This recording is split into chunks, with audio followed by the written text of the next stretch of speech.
And good evening, one and all. Welcome to Inside the Ring. What month is it of our world? It is June. It's June. June 2021 edition. Tonight is. You ever have that feeling where, for me, this day has been really crazy.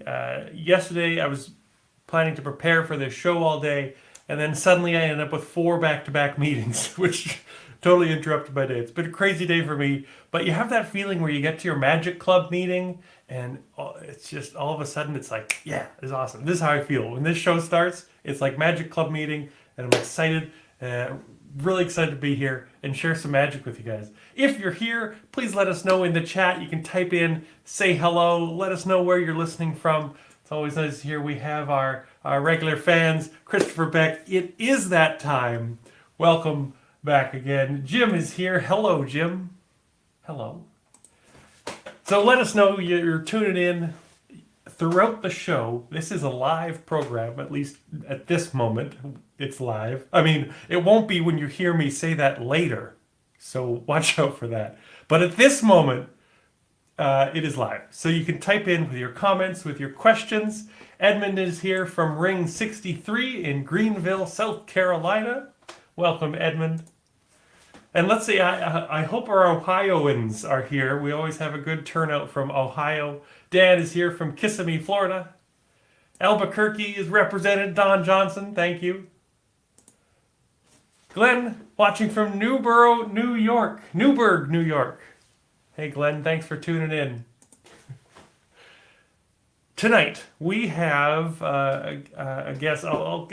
Hang on. I'll start at the end. We have every month. This show aims to dive into the linking ring and find all the really cool stuff that gets tucked in there. The saying goes, if you want to hide something, publish it in a magazine. So the goal of this show is to tear away those covers and find some of those hidden secrets. Adrian is watching from his living room in New York City. That's good. We're staying home. We're staying safe. Ring 6, represented in Springfield, Pennsylvania. David. Let's see, who did I miss while I was doing my little ramble? Al is here. Always a treat to see this show. Appreciate all your hard work. Prepping well. It's hard work. It's fast work. I try and do it quickly. You'll see tonight. I'm sharing another hidden gem that I found. Ended up just today, the hour before the show, preparing a trick. I thought it was pretty cool. I'll share that with you. Don is here from Ring 43 in Chicago. You may know our special guest. You may have crossed paths in Chicago over the years. Let's see, who did I miss? We have Steve from Tulsa. Jim from Lincoln, Illinois. David just got his new linking ring today. Always lots of great articles. But this show isn't just about this month's linking ring. This is about the past, how many years? 98 years, I think, worth of linking rings. There's no limit. We're not limited to this issue. We're talking about last month. We're talking about the month before. We're talking about years back. Ken is here from Atlanta, Ring 9. I was just chatting with Ken earlier today. Got some good stuff coming up. I'll tell you a little bit about that later on as well. And John is here, hometown Ontario, Port Colborne. I'm in Ottawa, Ontario. I don't know if you know that, John. So we got the Ontarians represented in Michigan. So many people. I appreciate it. Thank you so much. And you're welcome to keep chiming in as we go through the show. But I'm going to push on. So tonight we have various segments. You know, this show is a bit like a magazine in itself. There's different columns and ideas and different things that come together. But every week we have, or every month we have a feature. And our feature guest here, I'm going to get right to it and introduce our feature guest. As I prepare for this show, I read through the archives and I look people up. I check their record, their permanent record as published in the Linking Ring. And our guest tonight, his permanent record reveals the truth. And that truth is, this guy is the dream member of a ring you could ever hope for. He is so heavily involved in his local rings. He's doing mini lectures. He's performing every month. He's writing up ring reports. He's taking on executive roles, secretary and president. And he's been the member of Rings pretty much across the entire United States. But he's here coming to us live from Chicago. Please welcome John Hutsebaut. Hey, John. Thanks for being here. Good to be here. So I was saying you're currently in Chicago, but you have been all over the U.S. That's true. I refer to myself as the nomadic branch of my family. I know you've been in performing a member of the Ring in Houston, Seattle, you'd said. Columbus. Yeah. Orlando, Florida. Honolulu, Hawaii. Yeah. And Chicago. That's 6 at least that we count. And as I said, everywhere you go, you're sharing magic and sharing ideas and coming up with new ideas. And just from the record, going back, I was reading back like 30 years, I think, in the Linking Ring. And you've been an amazing contributor. Not only that, you have contributed 4, I think, Hocus Pocus parades, one-man parades, as well as more half parades, mini parades, parade contributions. So I'm excited to get to chat with you and have you share some of that magic. You have your professional background is as a mechanical engineer. Right. And I noticed how strongly that comes through in the magic you create. I love taking things apart and putting them together in different ways. So, yeah. Your parades are filled with so many ideas that are off the beaten path, and looking at an object for the different ways it can be used and the different ways that material can be used. Right. Yeah. I always say that if you have a choice between learning an effect and learning a trick, or learning a method, learn the method, because you can always make up your own tricks. So learn a double lift and you can do a million card tricks. It's a matter of broadening, taking something you've learned and using it in a different way. So that's my philosophy. And yeah, I always feel like when it comes to creativity and magic, there's kind of the 3 departments of creating a magic trick. The way I think about it, you can invent a new effect, something that's never been seen before. You could invent a new method, or you can work on presentation for a trick. And those are kind of the 3 core pieces of a trick. And creativity can strike in any one of those 3 areas. And I notice people kind of have their favorite, their strength. So would you say you are a method thinker more than anything else? I do all 3, but my process is typically I'll start out with an effect. Like I'll say, how would you do this? And then I'll figure out a method for doing that. Mm-hmm. And a lot of times you see a magician performing on TV and they're just doing the performance, and you say, how did he do that? Well, you come up with a way to do that. You say, how would I do that?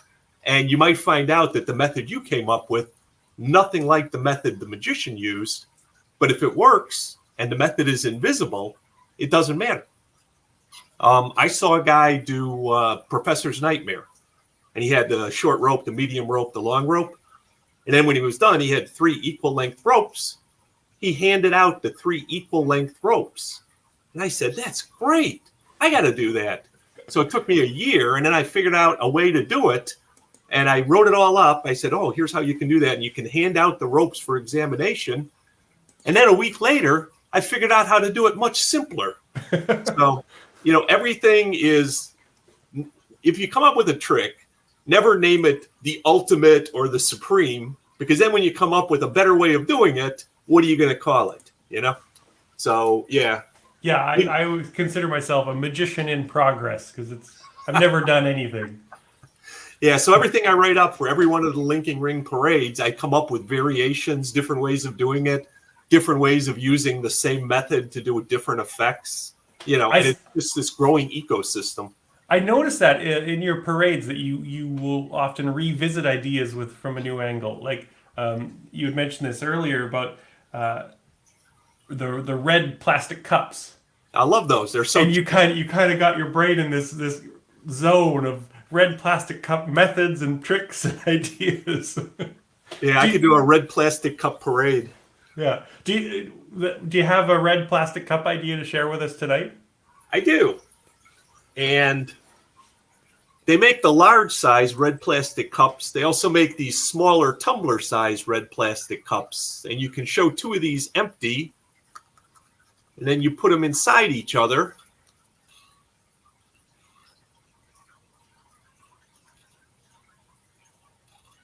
Oops. Hang on. I just wanted to show it empty. And you can produce a little red sponge ball. Then, of course, if you can produce the little red sponge ball, you ought to be able to make it go away again and show the two empty cups. Cool. So that's just one tiny use of these little red plastic cups, but it uses a principle that I use a lot. Would you like me to explain that one? Or do you want to continue and then come back to it? Let's carry on for the time being. Okay. We'll get to it eventually. The fact of the matter is, all this stuff is published in the Linking Ring. Really, most of it. Who knows what we'll get to tonight? But this is true. The bulk of it is published in the Linking Ring. So we tend to let people do their own research. Okay. A little bit. And actually, John, you've been publishing parades, as I said, for quite a number of years. I went back into the archive here, found your first one, May 1989, your first one-man parade there. Yep, that was me with hair. So over the years, you say you work on these ideas. Do you, what's the lifespan of an idea? Do you find you focus in on something and finish it, or slow? I was thinking about Professor's Nightmare once, and I thought, wouldn't it be great to do Professor's Nightmare, but with 3 different colored ropes? And it was a thought in the back of my mind.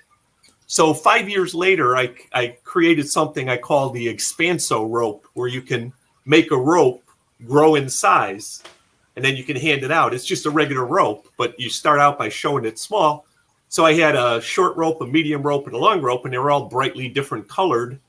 And you would turn it away, and then you would stretch it out, and then when you go back, they would all be the same size. But it wasn't quite Professor's Nightmare because they were all long ropes at the end. I didn't have a way of making them grow short. So I thought of that like 5 years after I had the original idea. 10 years later, I came up with a way of actually doing Professor's Nightmare with 3 different colored ropes, and they were all gaffed. Well, one was not a gaffed rope. The medium-sized rope didn't have to be gaffed, but the short and the medium not only changed length, they changed color. So you ended up with 3 ropes, all the same length, all different colors. But it's still a work in progress because I'm not 100% satisfied with it. And here's the thing. If you're performing, just do Professor's Nightmare. I did that for performing because I perform for magicians a lot, and magicians can be hard to impress. So it's like, all right, I'll do Professor's Nightmare, but with 3 different colored ropes. So, but yeah, like I said, I've been working on it 20 years, maybe. It's a work in progress. I think that key line I heard was that you were never quite satisfied with it. And I think you can always make it better. Right. Yeah, and there's that old saying that a reasonable person accepts things the way they are. So all progress depends on unreasonable people. I guess I would fall into that definition. Yeah. So you'd mentioned the colored Professor's Nightmare project, as well as the examinable Professor's Nightmare project. So do you find you kind of get in? Were those related? Was that similar? Well, I did the examinable Professor's Nightmare because I saw a magician do it. And he was it was just a YouTube clip of a guy at a convention. He did Professor's Nightmare, and then he handed out the 3 ropes. And I said, I have got to do that. So that was a separate thing from the Technicolor Professor's Nightmare. Yeah. But then I saw another guy who did a different variation of Professor's Nightmare where he used 2 sets of ropes, and he showed one, and he starts out with a display move showing 3 ropes of equal size. He shoves them in a baggie and seals it and hands it to somebody in the audience. Then when he does Professor's Nightmare, he says, now if these 3 ropes are now all the same size, take a look in the bag. And I thought that was brilliant. So it's like, oh my God, there's more to do with Professor's Nightmare, you know? Yeah. Adrian brings up a good point. He says, isn't the making of the rope short again a limitation due to the technique? Perhaps keeping them long is a good way to end. Good point. And that's a great I point. kept them long because I didn't know how to make them shorter. But to fool magicians or to impress magicians, I wanted it to look exactly the same as Professor's Nightmare would look, with the exception that it was different colored ropes. Right. They were expecting the next phase. Yeah. The fact that it stopped was the amazing part. But Right. yeah, Adrian's point, it's like the old thing about if you're doing a bill change, changing 1 to 100, it's way more magical if you can hand out the 100 and say, here, keep it. I love I that. just made it. I don't need it. That brings up my pen. I showed this to you before. I made this pen myself. It costs $110, but it comes with a rebate. I don't know if you can see that. So it's a reel inside a pen with a $100 bill attached to it. And yeah, I could hand it out because it's not a real $100 bill. Okay. I dropped a prop. There it is.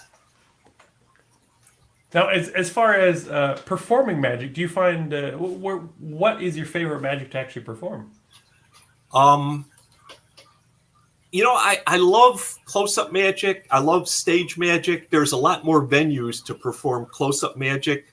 And I love strolling around table hopping magic. I've never worked in a bar or a restaurant, but we used to entertain at the nurses' Christmas party at the hospital where the Magic Club met. And I would go from table to table, and it was so nice to have a lay audience who didn't know all your moves. So I did enjoy that. And it was so funny because I went up to one table and I asked the ladies, and 3 of them said, oh, yeah, show us a magic trick. And the 4th one said, I don't like magic. By the end of the performance, the 4th one had eyes out to here, and she's like, oh, my God, I can't believe that. I got to tell my nephew. Do you perform a lot of your original ideas? You know what? For other magicians, yeah. But for a lay audience, Yeah. the classics of magic are classics for a reason. They're so good. That's what I was wondering, because you had mentioned about Professor's Nightmare. If you're going to perform it, do Professor's Nightmare as it is. It's great. Exactly. But we were talking before we came on about the baby in the prediction envelope. Name any famous person. You pull out a picture of that person as a baby.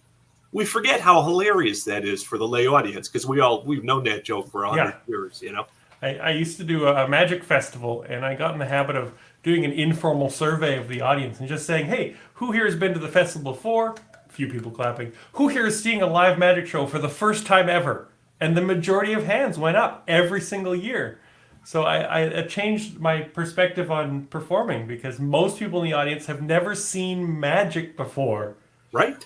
And in one way, it takes a lot of pressure away. And another way, it puts a lot of pressure on because I am their whole world of magic in that moment. Exactly. You are David Copperfield. That's right.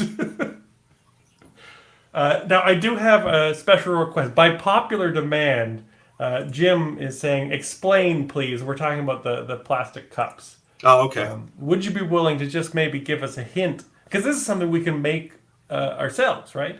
Right. Yeah. So let's see. Set it up again.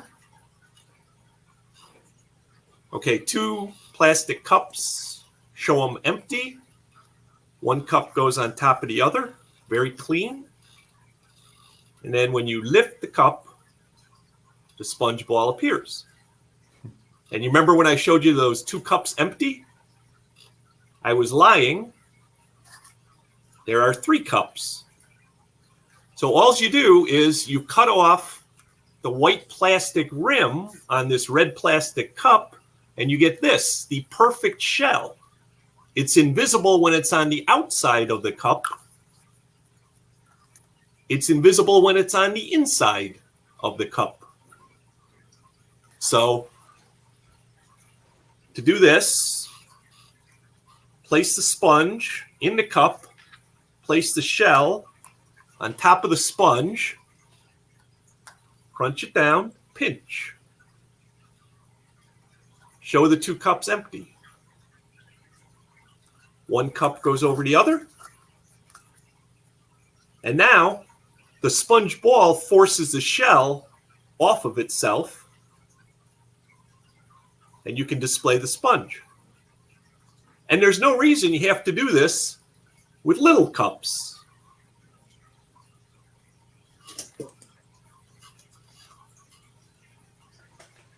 Here's the normal size drinking cups. So once again, one cup goes inside the other. Turn them over. Hang on.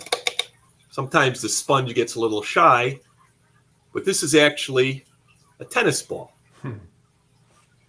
Now, I make my own sponge tennis balls, and they're actually better than what they sell in many magic shops. If you want to make a sponge tennis ball, you just get a yellow sponge of the appropriate size. You get a tennis ball, and you cut along the seams of the tennis ball. Throw half of it out. Wrap the other half around the sponge, trace around it with a pen, and then take a soldering iron and burn it. So you get the nice ridges. You get a nice 3D tennis ball. Yeah. So I didn't even show you the complete cup trick because I also have a baseball, which is also compressible. So when I come out with the two cups, let me get this right. Okay, in this one, the sponge ball goes in here, you crush it down, and you pinch it. You compress the baseball, hide it in your hand, and you come out with the two cups. Now you put the one inside the other, and my pattern is, I was at a party last week, and they had these red plastic cups, and I told my friend, I said, you can do a pretty good trick with these, because if you turn them over, and now I've just loaded the baseball,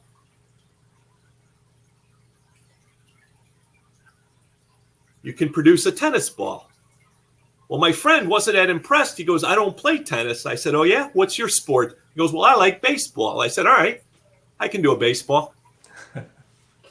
Now, if you don't have one of these compressible baseballs, and if you don't want to make your own sponge, you can just do this with two different size sponges. First, you produce the small one, and you can say, oh, I can see you're not that impressed. Let me see if I can do something bigger, and then you produce the larger sponge ball, okay? Now, the setup for this one is kind of the opposite of the one I did. Sponge ball goes in here. See, the other one, it was the sponge ball went in there and the shell went in there and you held it down like that. This one, the big sponge goes in the shell, the cup goes in, and you got to push down hard and clip. And you can see a faint line, but nobody's looking. So the old saying is, the guilty man flees where no man pursueth, okay? So you show the two cups, and they're really interested, is there anything in the cup? So you show the cups empty. Turn them over. And the only problem I ever have is the sponge ball sometimes wedges itself into the cup. So when I get to this point, I do a peek. And if I don't see the sponge ball, I go like this, and then I can reveal the sponge ball. So, and to make it vanish, that would be tougher. But I'll show you one of the interesting things about this. I got to find the shell. Oops. It vanished. Okay. So if you cover it up and compress it, you can put your finger here and lift up the shell with the sponge ball and then show them both empty. And if you wanted to reproduce it, you just do that in reverse. Lift it up. But it doesn't only work with sponge balls. Believe it or not, this is the perfect size for a Kennedy $50. And what can go under the Kennedy $50? Well, you can make the Kennedy $50 vanish real easily. Watch. Kennedy half dollar. No Kennedy half dollar. Cups are empty. Bring the Kennedy half dollar back. But if you don't want to do a vanish, you can do a transposition. Here's an English penny.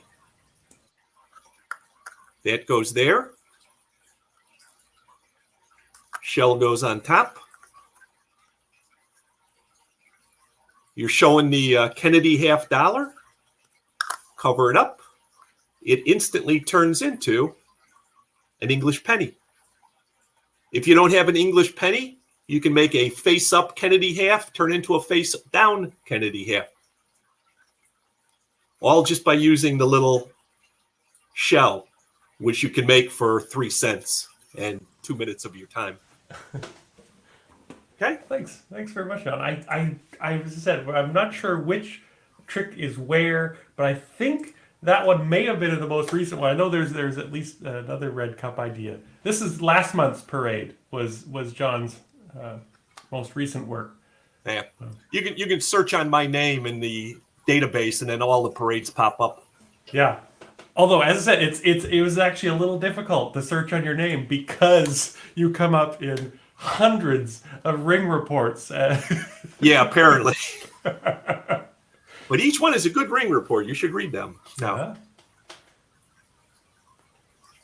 actually, that parade, the illustration that we saw on that one is actually, I thought that was an interesting idea of using the cup for its material to make a shell. All right, we'll get into that. It turns out one of the really interesting properties of this cup is the little well at the bottom is exactly the size of a Kennedy half dollar, plus or minus 1/1000th of an inch. So what that means is if you cut off the bottom and then you take a poker chip, see that, and you reduce it to 80% of its time and glue it onto the cup, you have a poker chip shell which holds a Kennedy half dollar. Now, I don't know if you can see that. I put a little flat niobium magnet in there. And now, if you have a magnet, let's see, poker shell, turns into a Kennedy half dollar. Or if you have a magnetic ring, simply wave it over the poker shell and you get a Kennedy half dollar. Now, the other beautiful part of the shell is because it's plastic, it's flexible. So simply by pinching the edges, you hold the coin in place. You shake that as hard as you want. The coin's not coming out, but as soon as you relax your fingers, the coin comes out. So you can place it on someone's hand, vanish the coin, but it's never going to pop out prematurely. So the other thing you can do, this comes under the heading of variations, is you can show the poker chip, but I've cut away half the rim of the poker chip, which means you can do this. Whoops. It'll swallow the 50-cent piece. Oh, I should have glued this on better. But when you just do that, it comes right out. Okay.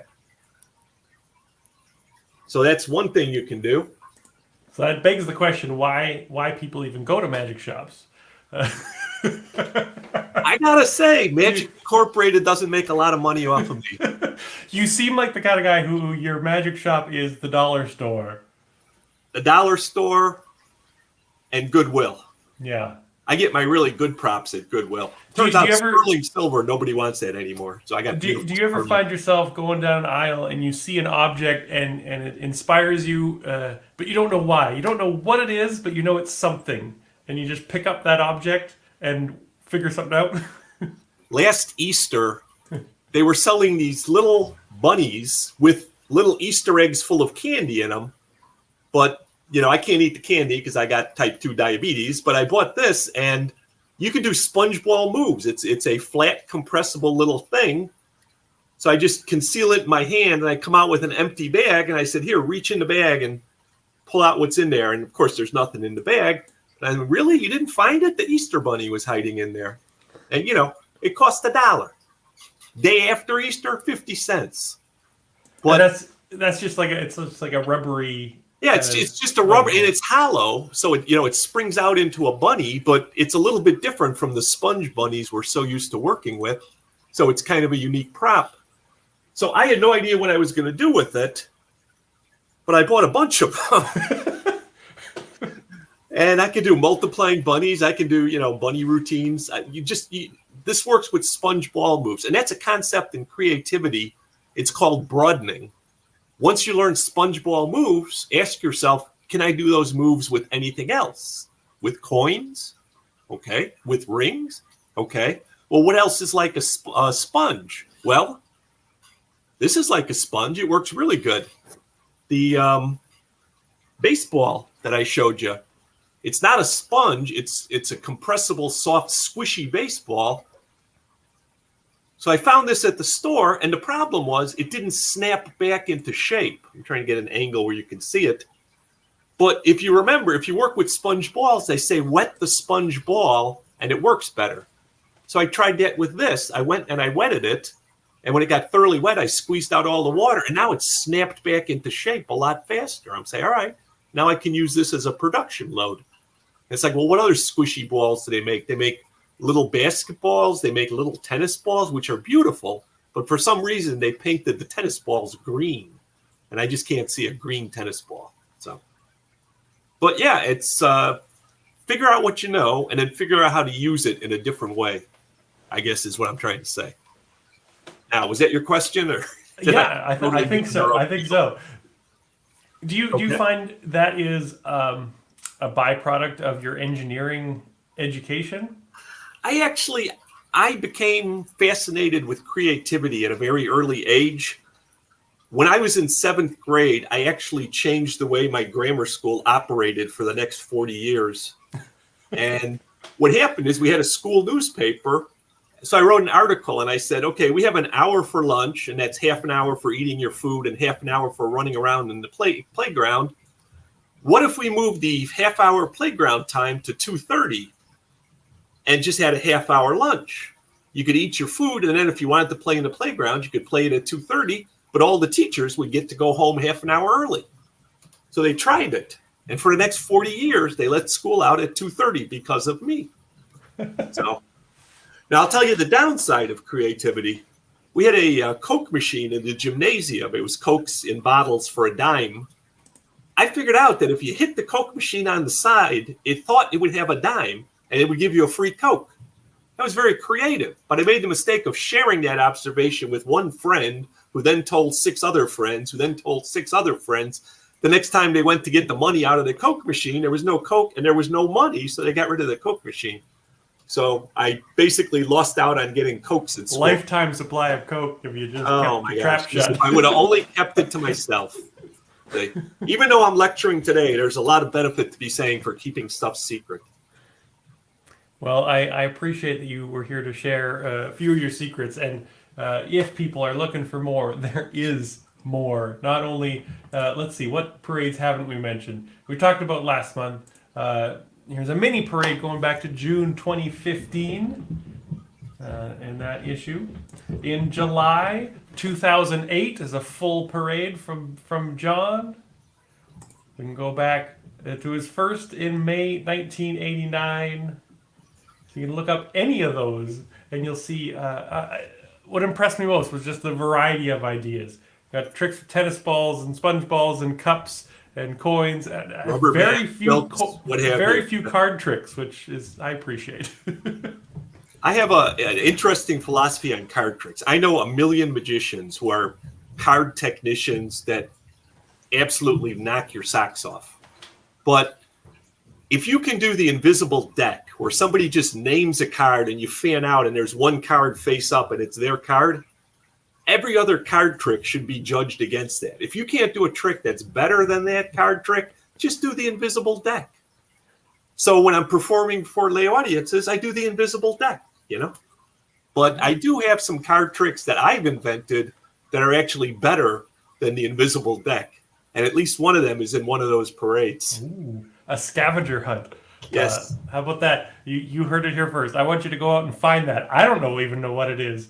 So somebody go out and find it. And this show has an open invitation. If you want to read a trick in the linking ring and put together a video of performing it, I would absolutely love to feature it here. So that's our scavenger hunt. Find John's better than the invisible deck card trick. Learn it, try it out, film it, and let's see it. I'd love to see it.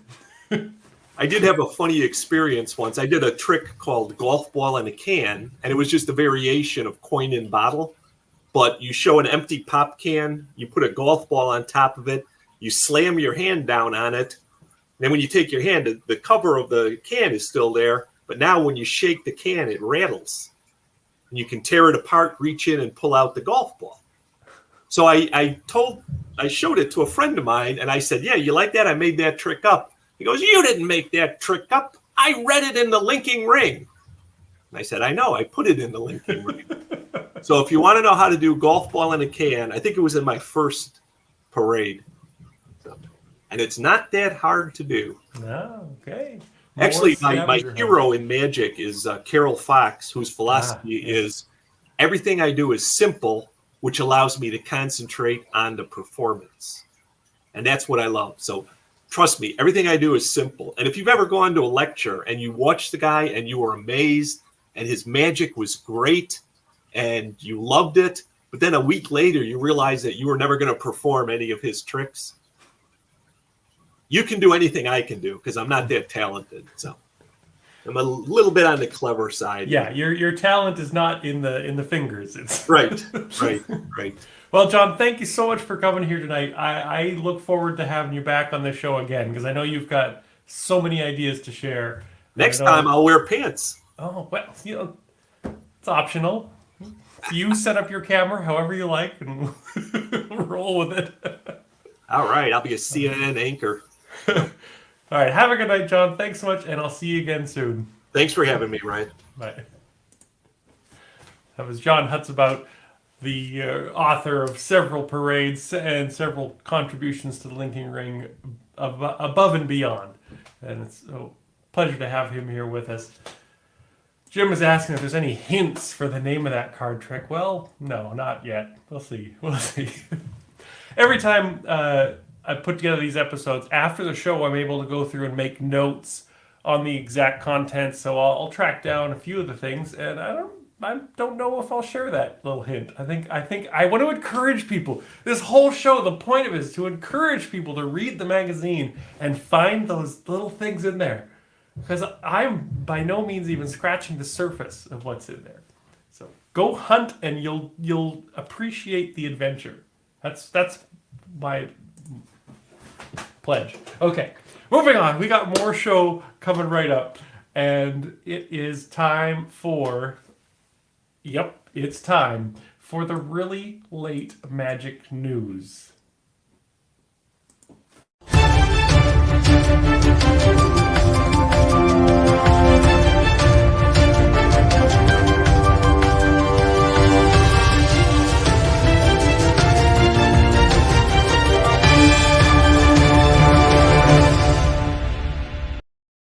Here on the really late magic news, we go into the archives to find those little tidbits of magical history that no one is even interested in. They're vaguely interesting, I'll tell you that, but they are of very little importance now. They were at the time. Now they just seem like little appendices of history, appendices of history. Tonight I'm going to talk about first timers. As I mentioned, John's first parade was in 1989, but he was mentioned in the linking ring long before that, just as a regular member. And that's what we're talking about tonight. I found some of the first time people were mentioned in the linking ring and the context in which they were mentioned. So here's a report from August of 2009, a report on the IBM convention of that year. Contests kept everyone guessing. Over 2 days, stage and close-up contest kept everyone guessing who would win. Contest chairman Don Greenberg again coordinated first-class contests which moved along on time, a major accomplishment. To watch all the talent and hard work demonstrated was a great experience. It was especially fun to see the number of young people who did so well in the several contests. Special mention should be made of Mika Johnson and Shin Lim. They won first and second place in the youth division of the close-up contest, but then they teamed up to do a clever dueling card trick in the Strolling Olympics Saturday night. They were judged by the audience as a tie for most original, but opted to decline and instead go for the best overall. What a gamble and youthful optimism. You know what? They won the top award. Watch for their names in the coming years.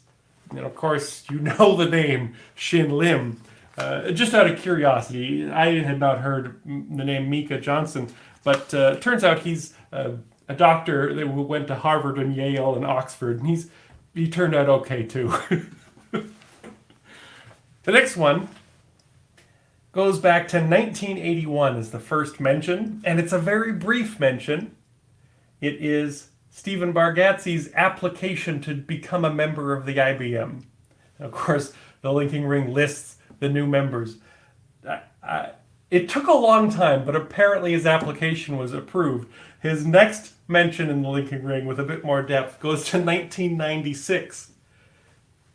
There's another convention report. It says, and speaking of best ever, a group of 21 LMC members and family attended the 20th annual Unconventional Convention, sponsored by the Lexington Thoroughbred Magic Guild. For many in the group who had attended previous unconventionals, the close-up magic at this one was better than those at most national conventions. Featured was Robert Bengal and Terry Lunsford, and a great performance by Stephen Bargatze. All appeared in the Saturday evening show with equally fine stand-up performances. First mention of Stephen Bargatze in the Linking Ring. Here's another one from April 1994, the Ring 1 report. That's the St. Louis Ring. Our annual stage contest was open to the general public and drew an audience of more than 200. 4 contestants in the junior category and 5 senior entries produced a nice 2-hour show. Justin Willman took first place in the junior competition with a short but very polished act. Opening with the Vanishing Birdcage, Justin then produced a number of colorful boxes from an apparently empty paper bag. Mixing several ingredients in a pan, Justin produced 2 doves rather than the usual cake. He produced a 3rd dove and then closed his act by quickly transforming the 3 doves into a rabbit. That was Justin Willman's first appearance as a youngster in April 1994. Going way back to 1976, another youngster from the Louisville Ring 64 report. The March meeting was called to order. Magical workshop was conducted by former President Cliff House. It consisted of many card and coin tricks done in the usual fine, entertaining manner. Performer of the month was young Mac King, who devoted his performance to close-up magic, including cups and balls, Okido coin boxes, cards, etc. Older members seem to be constantly amazed at the budding young talent in our organization. If only they knew back then, a youngster, and where he would go in magic. Here's a report from November 1992. Ring 21 in Hollywood, California. Our August meeting featured the dreaded initiation ceremony, in which all new members are required to participate each year. This secretive ritual has been performed at Ring 21 for nearly half a century, and is the final step to becoming a member of our ring. Their only instructions were to be prepared to answer a few questions about themselves as well as perform one effect. Other than that, it's hush-hush, as usual, making our curious participants more than a little sweaty under the collar as they waited for the unknown.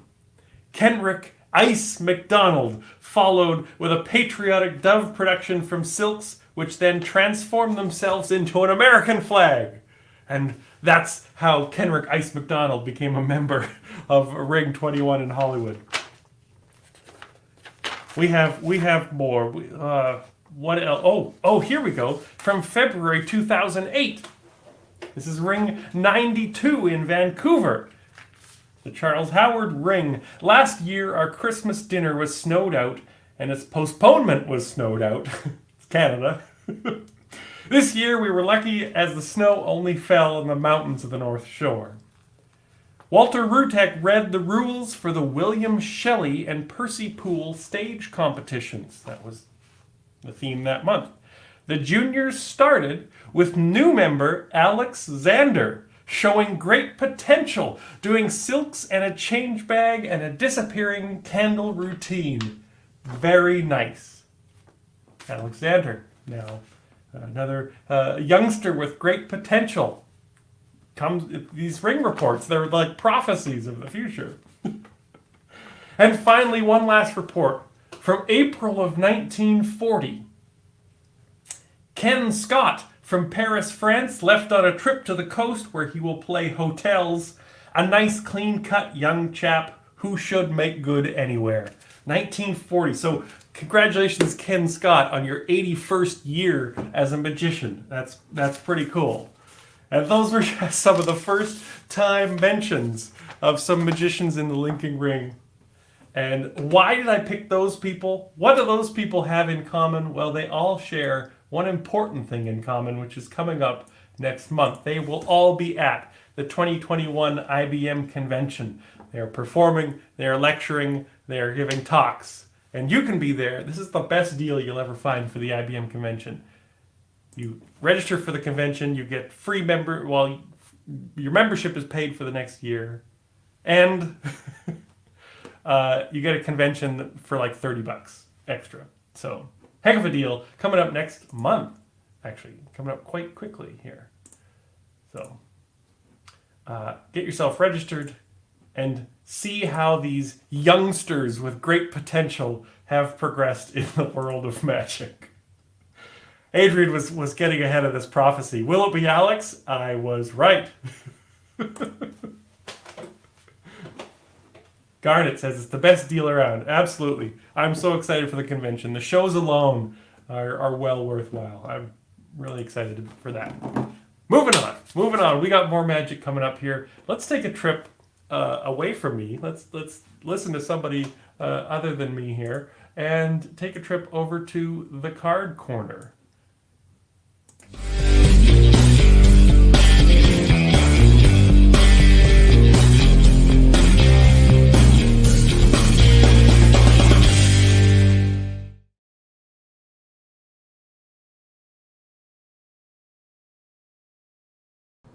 This is Numerical Analysis. It's the Card Corner column in the Linking Ring from June of 2021. Let's take a look. Hi Maria, thank you for helping out with the trick again. This is the June 2021 Card Corner column. I'm going to have you select a card, but I think it's a good idea to give the deck at least a peripheral mixing before you do that. I'll just spread them and just touch a card down near the middle somewhere, anywhere you like. That one. This one right here. Okay, I'm going to show you the card. I'll also show the camera. So have you got it? Don't forget the card. Camera can see as well. So this is the last time the magician touches the deck. The card is selected just like that, down into the deck, no markers or anything. I'm going to have to play the role of two spectators, so I will be touching the deck. But remember, in the real use of this trick, the magician puts the deck down and never touches it until the trick is over. So at this point, I need you to think of a number, or better yet, get a random number. Thinking of a number often leads to, 7 or 12 or something like that. If you pick up a packet of cards from the deck, you won't have any idea how many cards are there. That will be a truly random number. So what I'm going to have you do is cut less than half the deck, but more than 3 or 4, and take the cards to the side and count them while I continue with the trick.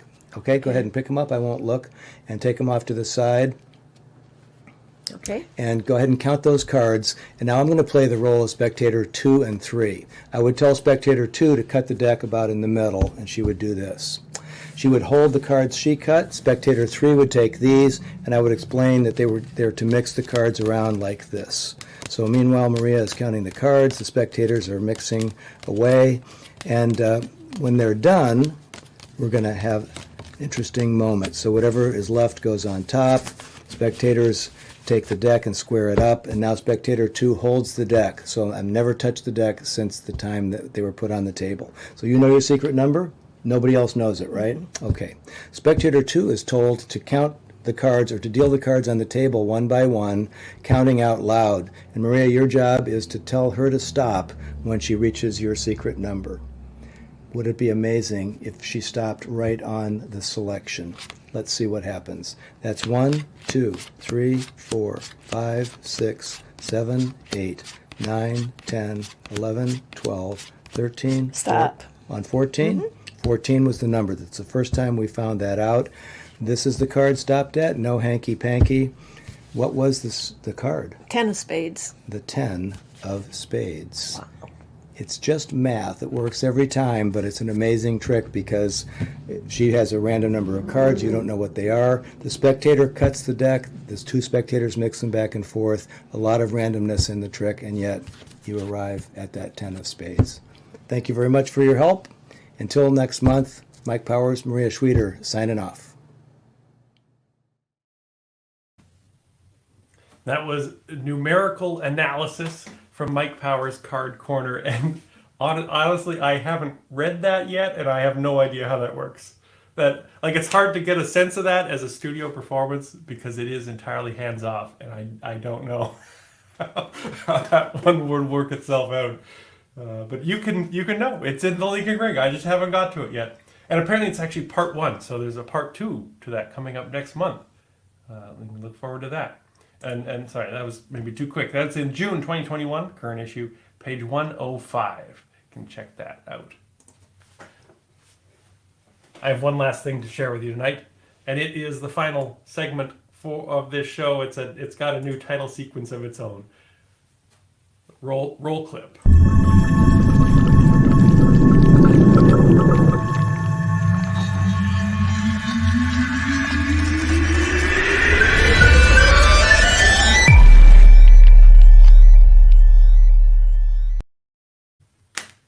Hidden Gems, which is really the entire show is Hidden Gems. But this is one where I get to play around and I dig into the pages of the Linking Ring and see what I can find from old issues. Today, a Jumbo ESP card trick, which I didn't own a deck of Jumbo ESP cards. So while John and I were chatting before the show, I made a set. I had some blank flashcards. So I made a set of Jumbo ESP cards. In fact, is that going to go in there? That's almost too many cards to go in there. I actually made 2 sets. So I'm working hard for you to prepare. This trick is it's a test in psychic perception stuff. So, you know, how these tricks begin, blah, blah, blah, J.B. Rhine, blah, blah, blah, Duke University, blah, blah, blah. You've heard the spiel before. But we have 2 sets of 5 symbols, and they each are very distinct symbols that the mind is apparently supposed to be able to communicate with more strongly. So 2 piles, you can pick any one, but it doesn't matter. I'm going to turn around and I'm going to make my guess of what you're going to say. I don't want you to see that, so I'm going to make sure. I'm going to flip one over. Perfect. Okay. Great. So I'm going to just prove that I'm doing what I say I'm doing here. One card flipped over. That's the corner. You can't see the actual symbol, but one card flipped over. That's a mystery. I'm going to hang it right there.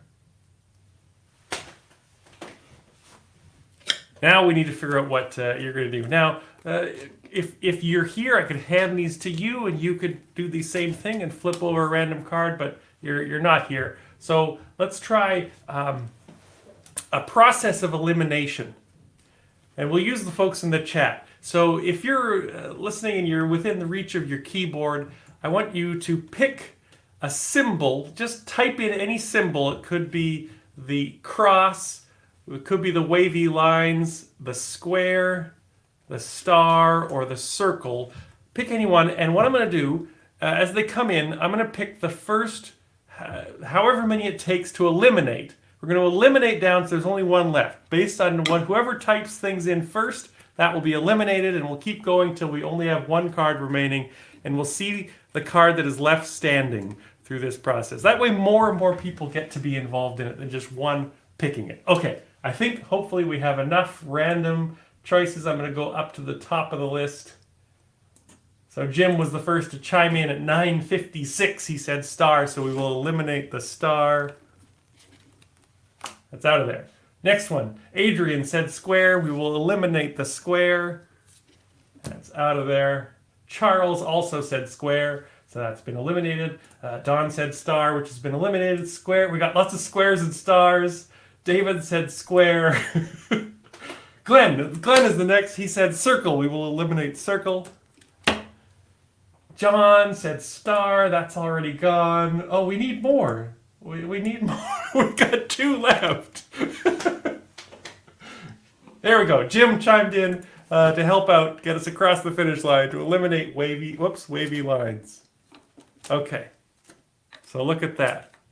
We ended up with the old cross. Let's go to